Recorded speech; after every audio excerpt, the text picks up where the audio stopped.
মহিলাদের জন্য সরকারি বাসে বিনামূল্যে যাত্রা শুরু। প্রথম দিনেই ব্যাপক সাড়া।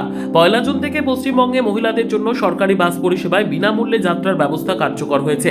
বিধানসভা নির্বাচনের আগে বিজেপির পক্ষ থেকে প্রতিশ্রুতি দেওয়া হয়েছিল, তাদের সরকার ক্ষমতায় এলে রাজ্যের মহিলারা সরকারি বাসে বিনামূল্যে যাতায়াত করতে পারবেন।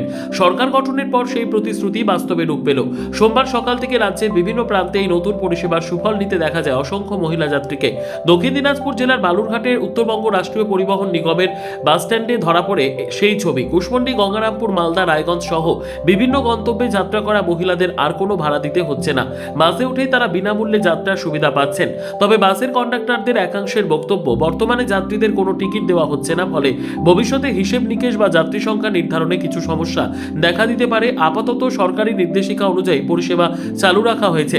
বর্তমানে কোনো পরিচয়পত্র দেখানো বাধ্যতামূলক করা হয়নি।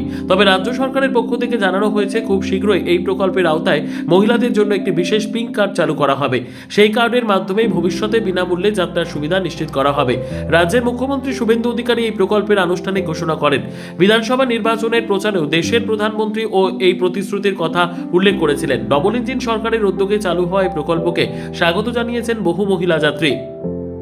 প্রথম দিনের বিশেষ মুহূর্ত হিসেবে উত্তরবঙ্গ রাষ্ট্রীয় পরিবহন নিগমের পক্ষ থেকে মহিলা যাত্রীদের চকলেট দিয়ে শুভেচ্ছা ও অভ্যর্থনা জানানো হয়।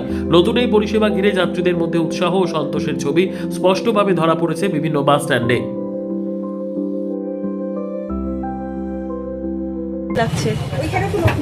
যাচ্ছেন কোথায়? আজকে থেকে তো ফ্রিতে সারা বছর বা আগামী আপনার 5 বছর রিটায়ারমেন্ট থাকবে। কীরকম দেখলেন পরিস্থিতি এখানে এসে? ভালোই সব ভালোই আছে, ঠিকঠাকই আছে। কি বলতে চান সরকারকে? আর কি বলবো, যাই আজকে প্রথম দিন, দেখি কি হচ্ছে, তারপরে তো বোঝা যাবে। এখনো তো কিছু বুঝতে পারিনি। ভালোই লাগছে, অন্যরকম এক্সাইটমেন্ট একটা ছিল যে পাবো কিনা, আদৌ তো হবে কিনা, হচ্ছে না ঠিকঠাক। কি বললেন এখানে আসার পর, কি দেখলেন পরিস্থিতি? এখন সুন্দরভাবে হচ্ছে, যাচ্ছি। সবাই পাবে, মহিলারা কোনো পয়সা লাগবে। যাবেন কোথায়? রেগুলার যাই, রেগুলার যান? আচ্ছা, আগে তাহলে ভাড়া তাহলে আপনার কত ছিল? আগে আমরা 35 টাকা করে যেতাম। হ্যাঁ, 35 টাকা। আচ্ছা, এখন তাহলে ফ্রি? এখন জিরো ব্যালেন্সে টিকিট। আচ্ছা, সরকারের কাছে কি আবেদন রাখবেন? আরও কি উন্নতি করা প্রয়োজন, কি ক্ষেত্রে আরও? শুরু তো করেছে, ভালোই করুক আরো, তারপর অ্যাজ পার রিকোয়ারমেন্টস আমরা বলতে থাকবো। সংবাদটি নিবেদন করছেন স্বস্তিলোক উৎসব ভবন, গঙ্গারামপুর, দক্ষিণ দিনাজপুর। সর্বোত্তম সুযোগ সুবিধে রয়েছে আতিথেয়তায়। সুপরিচিত স্বস্তিলোক উৎসব ভবন অতিথিদের যে কোনো অনুষ্ঠানের জন্য উপযুক্ত ওয়ান স্টপ ডেস্টিনেশন।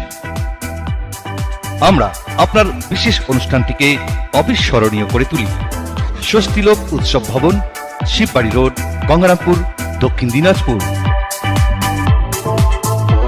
দেওয়া হচ্ছে প্রত্যেকটা গাড়িতে, কাজ চালু হয়ে গেছে। আমি আপাতত কয়েকটা কাটলাম। কোথা থেকে মানে কোথা অব্দি কাটলেন এখন অব্দি? আমি এখন যেটা কাটছি, যে কয়টা পাইছি, বালুঘাট থেকে মালদা, আবার বালুঘাট থেকে গঙ্গারামপুর কাটলাম। ফ্রিতে একদম? ফ্রিতে। কি বলছে তারা? তারা খুব আনন্দিত, পয়সাটা দিতে লাগছে না, ফ্রিতে যাওয়া যাচ্ছে। কত করে ছিল ভাড়া এমনি? বালুঘাট মালদা হচ্ছে আপনার 86। আচ্ছা, গঙ্গারামপুর হচ্ছে, বালুঘাট গঙ্গারামপুর 34 টাকা করে। আচ্ছা, কোনো প্রকার কি হচ্ছে কি কার্ড বা কোনো কিছু কি কার্ড যদি থাকে, আধার কার্ড বা ভোটার কার্ড হলে ভালো হয়, না থাকলেও কোনো অসুবিধা নেই। আপাতত সরকার যেটা রুলস করছে, সে কার্ড না থাকলেও আপাতত দিতে লাগবে 1 তারিখ থেকে, দিয়ে দিয়েছেন। ওইগুলো আনলে ভালো হয়। ব্যুরো রিপোর্ট, উত্তর বাংলা সংবাদ।